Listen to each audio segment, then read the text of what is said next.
데이비드 브룩스라고 하는 사람이 있는데 이 사람이 인간의 품격이라고 하는 책을 썼습니다. 그분은 그의 책에서 이런 이야기를 합니다. 삶은 성공이 아닌 성장의 이야기다.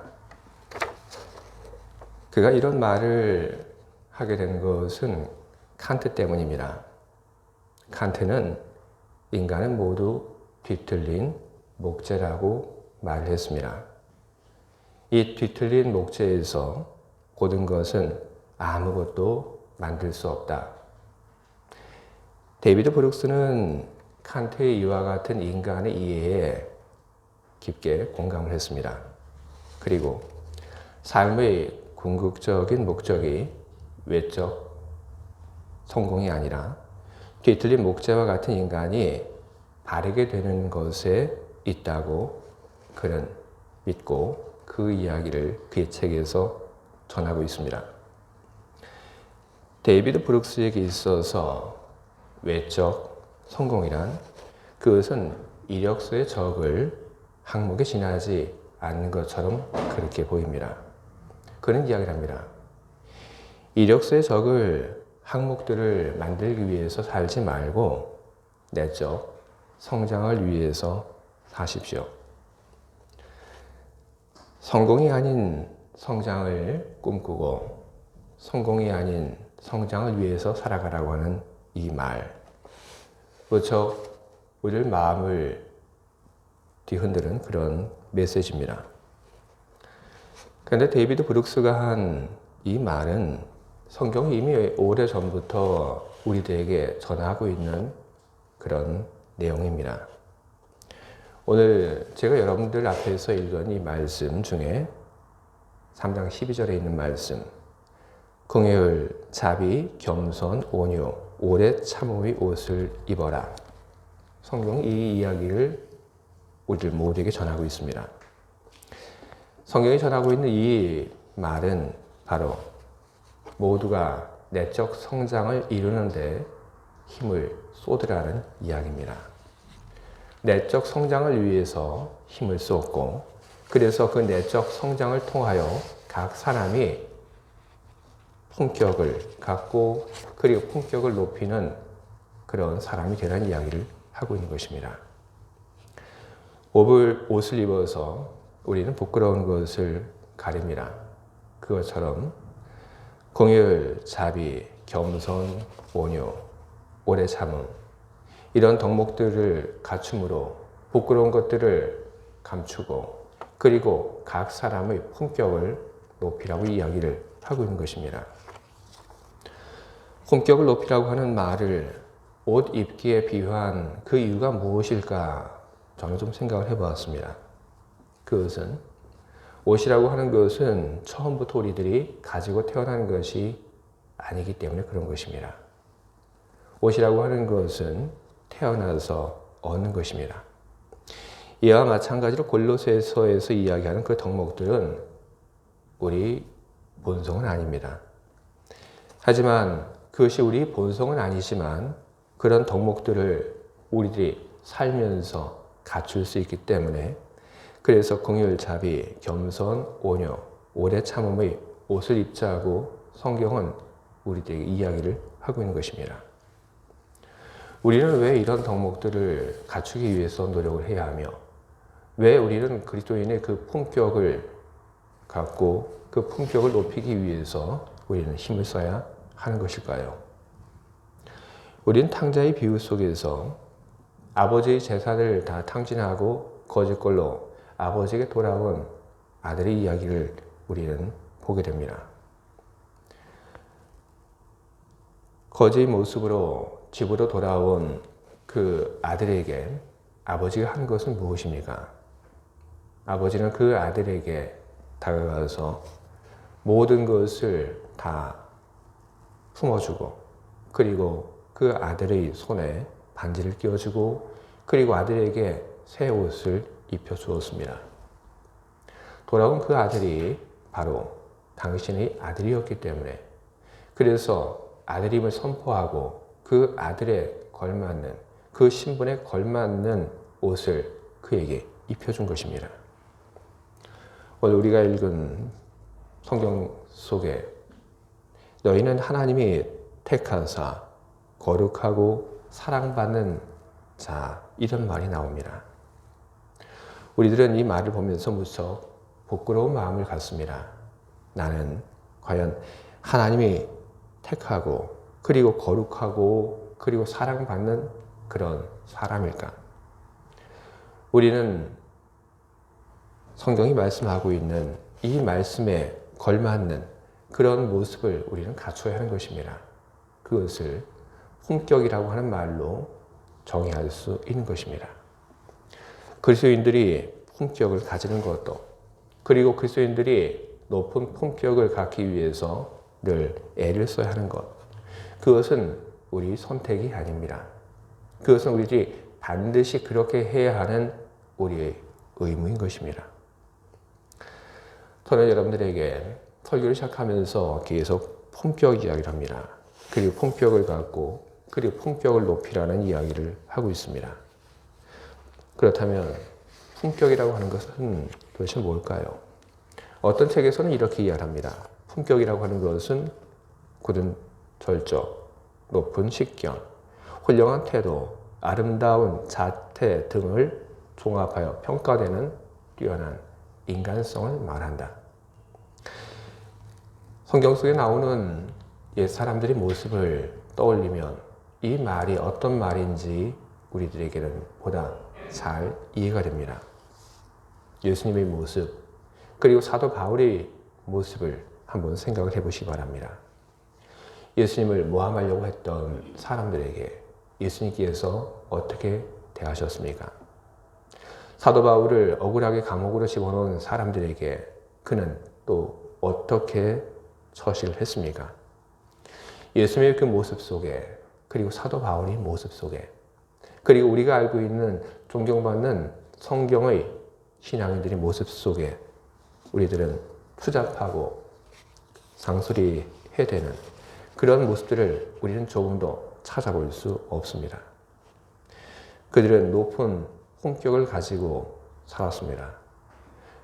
그들의 인격 속에 다양한 덕목들이 존재하고 있었고, 그리고 그 덕목들이 어우러져서 높은 품격을 그들 모두가 갖추게 만들어 주었던 것입니다.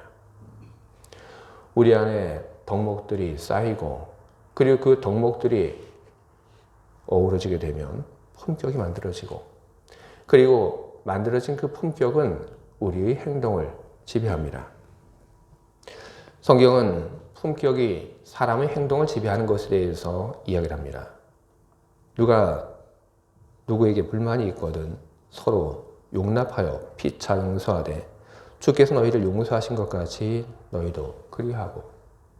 이것은 품격을 갖춘 사람이 하는 삶의 모습인 것입니다.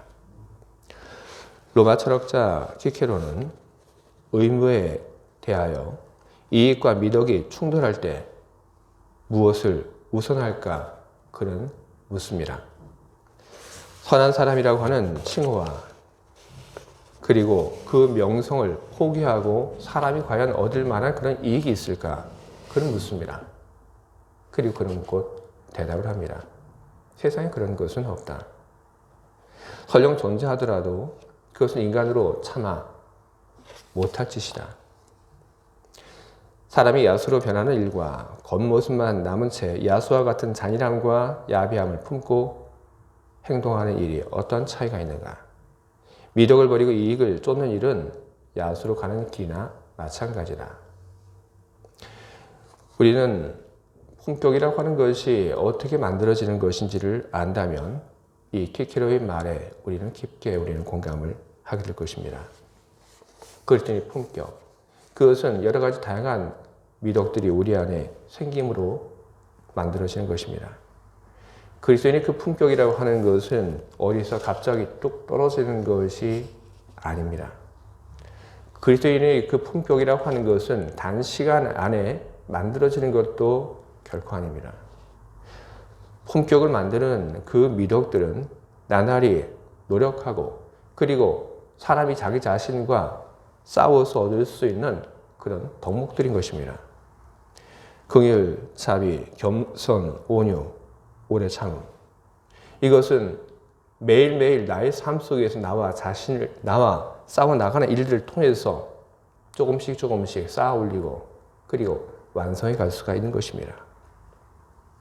그리고 그리스도인의 그 품격이라고 하는 것, 그것은 긍휼, 자비, 겸손, 온유, 오래 참음이라고 하는 이 덕목으로만 완성이 되는 것이냐면 그렇지도 않습니다. 성경은 이야기합니다. 사랑도 필요하다. 평화도 필요하다. 그리고 감사도 있어야 한다. 결국 이 말이라고 하는 것은 사람이 높은 품격을 갖기 위해서 계속 좋은 품성들을, 좋은 미덕들을 계속 갖기 위해서 노력을 해야 한다는 것입니다. 자기를 성장시키는 일, 그 일을 위해서 사람이 일평생 노력을 해야 한다는 것입니다. 여러분, 이것은 무척 힘들고 고된 일입니다. 일평생 자기 자신과 싸우며 절제하는 삶을 살아야 한다는 것, 그것은 무척 힘든 일입니다. 그래서 이 힘든 일을 계속하기 위해서 찬미하는 일을 통해서 주님을 바라보고 주님이 주시는 인도함과 그리고 힘을 받으라는 그 이야기를 하고 있는 것입니다. 자기 자신의 안에 있는 욕망과 욕심, 이 모든 것과 싸워서 내 안에 좋은 성품들을 갖게 하고 그리고 그 성품들을 통해서 얻어진 그 품격을 과연 돈 몇 푼과 바꿔서 팔 수 있는 사람이 과연 어디 있겠습니까? 여러분, 세상에 있는 많은 성공보다 그 어떤 많은 돈보다 우리의 이 품격이라고 하는 것은 고귀한 가치를 갖고 있는 것입니다. 그리고 여러분, 성공을 위해서 사는 것이 아니라 여러분 자신의, 여러분 안에 있는 내면의 성장을 위해서 여러분 사시길 바랍니다. 역사와 성경은 바로 그와 같은 사람을 기억을 하고 그와 같은 사람을 닮으라고 이야기를 하고 있습니다. 성경 속에 있는 마가라고 하는 인물은 내적 성장을 이룬 커다란 사람입니다. 마가라고 하는 그 이름은 사도행전 12장 15절에 제일 처음 등장을 합니다. 베드로가 억울하게 감옥에 수감이 되었을 때 그때 천사가 베드로를 찾아옵니다. 그리고 천사가 베드로를 감옥 밖으로 이끌고 나갑니다. 베드로는 그 모든 것이 다 환상인 걸로 그렇게 생각을 했습니다. 그런데 천사가 베드로를 감옥 밖으로 완전히 인도해낸 후에 비로소 베드로는 그것이 환상이 아니라 그것이 실제라고 하는 것을 깨닫게 됩니다. 그 후에 베드로가 어느 집을 찾아가게 되었는데 바로 그 집이 성경은 마가 어머니의 집이었다고 그렇게 이야기를 하고 있습니다. 사람들이 바로 그 집에 모여서 베드로를 위해서 함께 기도하고 있었던 것입니다. 마가라고 하는 사람, 그 사람은 바로 이와 같은 신앙적인 환경 속에서 그는 자랐습니다. 예배하는 모습들, 기도하는 모습들, 그것을 가까이 보고 그리고 그는 예배하고 기도하며 그는 그의 믿음과 그의 신앙을 갈고 닦았던 것입니다. 후에 바나바와 사울이 와서 마가를 만납니다. 예루살렘에 와서 만난 마가를 보고 바나바와 사울은 그에게 반합니다. 그래서 바나바와 사울이 마가를 자기 원래 있던 안디옥으로 갈 때 데리고 함께 갑니다. 마가는 바나바와 그리고 사울과 함께 안디옥으로 갑니다. 바나바는 안디옥 교회의 요즘으로 이야기하면 담임 목사입니다. 그리고 바울은 안디옥 교회의 부목사입니다. 이 두 사람이 마가를 데리고 가서 마가를 신앙 안에서 잘 인도합니다. 마가는 안디옥 교회에서 또한 충성되이 교회를 섬깁니다. 그러던 중에 안디옥 교회가 선교를 결정합니다. 그리고 그 선교를 위해서 바나바와 그리고 바울이 보냄을 받게 됩니다. 마가가 바로 그 중요한 순간에 합류하겠다고, 나도 함께 전도 여행에 따라 나서겠다고 자원을 하게 됩니다. 바나바와 바울은 그런 마가를 거절하지 않고 그를 합류시킵니다. 그것만 보더라도 바나바와 바울에게 있어서 마가라고 하는 그 인물이 얼마나 좋게 여겨졌는지 우리는 짐작을 할 수 있습니다. 바나바와 그리고 바울은 마가에 대해서 큰 신뢰를 가지고 있었습니다. 하지만 마가가 전도 여행을 떠난 후 얼마 되지 않아서 그는 벌써 지쳐버렸습니다. 그는 전도 여행이 그렇게 힘들고 어려운 것인 줄 생각을 못했습니다. 그래서 전도 여행이 시작된 지 얼마 되지 않아서 마가는 포기합니다. 나는 더 이상 전도 여행을 함께 할 수 없습니다. 그렇게 이야기한 마가는 원래 있던 곳으로 돌아가고, 그리고 바나바와 바울 이 두 사람만 계속해서 전도 여행을 가게 됩니다. 바나바와 바울이 마가 없이 전도 여행을 하고 다시 안디옥으로 돌아왔습니다. 그리고 안디옥에 돌아온 바나바와 바울은 안디옥에서 두 번째 전도 여행을 준비합니다. 마가가 그때도 이야기합니다. 나도 함께 가겠습니다. 마가는 첫 번째 자기의 그 실패를 어떻게든지 극복해 보려고 했던 것입니다. 하지만 이전에 보여주었던 그 모습 때문에 바울이 반대합니다. 함께 갈 수 없다. 바나바가 바울을 설득하지만 바울의 그 마음은 아주 분명했습니다. 절대로 마가와 함께 갈 수 없다.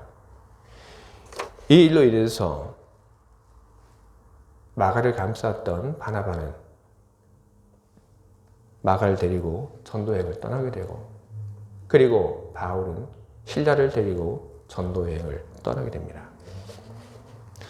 그 후에 마가는 어떻게 되었을까요? 바나바와 마가의 전도여행의 이야기는 성경에는 없습니다. 그래서 전도여행을 떠난 이 두 사람이 어떤 일을 겪었는지 우리는 알 수 없습니다. 하지만 우리는 성경 속에서 마가라고 하는 이름이 후에 다시 등장하는 것을 우리는 몇 곳에서 우리는 찾아볼 수 있습니다. 골로새서 4장 10절에서 마가 이름이 나옵니다. 나와 함께 갇힌 아리스다고와 바나바의 생질 마가와, 이렇게 이야기합니다. 마가는 바울과 함께 감옥 속에 갇혀 있습니다. 디모데후서 4장 11절은 마가 이름을 또 이야기합니다. 너가만 나와 함께 있느니라. 내가 올 때에 마가를 데리고 오라. 그가 나의 유익하니라. 바울은 감옥 속에 있으면서 편지를 통해서 마가를 데리고 오라고 그렇게 이야기합니다. 마가는 과거에 바울에게 있어서 믿지 못하는 사람이었는데, 그랬던 마가가 이제 바울이 신뢰하고 바울이 사랑하는 사람으로 바뀌게 된 것입니다. 빌레몬서 1장 24절은 또 이런 말을 하고 있습니다. 또한 나의 동역자 마가 아리스타고 데마 누가가 문안하느니라. 바울은 편지를 보내면서 마가의 이름을 이야기하면서 마가가 나에게 어떤 사람인지를 알려주고 있습니다. 바울은 이야기합니다. 마가는 나의 동역자입니다. 과거 전도 여행을 하다가 실패하고 포기하고 돌아갔던 그 마가가 이제는 모든 바울이 사역 속에서 중요한 포지션을 차지하게 되었습니다. 바울이 믿고 신뢰하는 사람으로 다시 바뀌게 되었던 것입니다. 사도 베드로 역시 마가에 대해서 이야기를 합니다. 베드로전서 5장 13절을 보게 되면 택하심을 받은 바벨론에 있는 교회가 너에게 무련하고 내 아들 마가도 그러하느니라. 베드로는 마가를 자기의 아들이라고 이렇게 부르고 있습니다. 마가는 왜 이렇게 많은 사람의 사랑을 받게 된 것입니까? 그것은 마가가 자기 자신을 계속 성장시켜 나갔기 때문에, 그랬기 때문에 마가는 바울이나 베드로 이런 분들에게 있어서 인정을 받고 필요로 하는 그런 사람이 되었던 것입니다. 만약에 마가가 전도 여행을 한 후에 실패하고, 그리고 그 후에 그가 자기 자신을 연단하고 그가 노력하지 않았다면 그는 이후에 그 누구에게도 필요한 사람이 되지 못했을 것입니다. 마가가 자기 자신을 성장시키기 위해서 싸웠던 그런 싸움이 없었다면 그는 언제나 뒤틀린 목재와 같은 그런 모습으로 존재를 하였을 것입니다. 우리는 성경 속에서 뒤틀린 목재와 같은 그런 인간들을 우리는 많이 만나게 됩니다. 우리는 압살롬을 보게 됩니다. 어떻게 압살롬이 그의 아버지 다윗에 대해서 반역을 일으키고 그의 아버지를 어떻게 죽이려고 할 수 있습니까? 어떻게 이스라엘 백성이 광야에서 모세를 비난하고 그를 궁지에 몰아넣을 수 있습니까? 어떻게 이스라엘 백성들이 하나님에 대해서 그렇게 불만을 품고 하나님에 대해서 얼굴을 붉힐 수가 있습니까? 먹을 것과 마실 것과 자유와 꿈을 주신 그 하나님에 대해서 말입니다. 그것은 그들의 삶 속에 감사를 잡아두려고 하지 않았기 때문에 그런 것입니다. 그들은 그들의 삶 속에 오래 참음이라고 하는 것을 연단시키지 않았기 때문에 그런 일을 하게 된 것입니다. 주의 사랑하는 교회 여러분, 여러분 무엇을 위해서 살고 계십니까? 여러분이 무엇을 위해서 살고 있었는지 그것은 더 이상 중요한 것이 아닙니다. 중요한 것은 여러분들이 이제 무엇을 위해서 살아가는가 하는 것입니다. 여러분, 성공을 위해서 살아가지 마시기 바랍니다. 성공이 아닌 성장을 위해서 살아가시기 바랍니다. 우리들이 바라는 성공, 우리들이 이룬 업적, 그것은 이력서에 올라가는 한 줄 글에 불과한 것입니다. 그것을 위해서 사는 것이 아니라 여러분의 내적 성장을 위해서 살아가시기 바랍니다.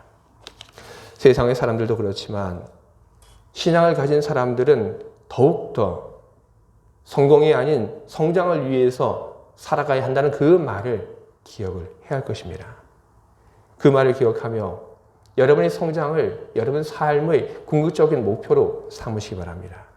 큰 마음과 아름다운 영혼, 그리고 신실한 믿음을 갖기 위해서 날마다 나 자신과 싸워 나가시는, 그래서 승리하시는 여러분 모두가 다 되시길 바랍니다. 그래서 자기의 말을 지키고 약한 사람을 위해서 용감히 나서고 겸손히 기도하는 그런 품격을 지닌 신앙인들 모두가 되시기를 주님의 이름으로 축원을 드립니다. 아멘. 기도하겠습니다.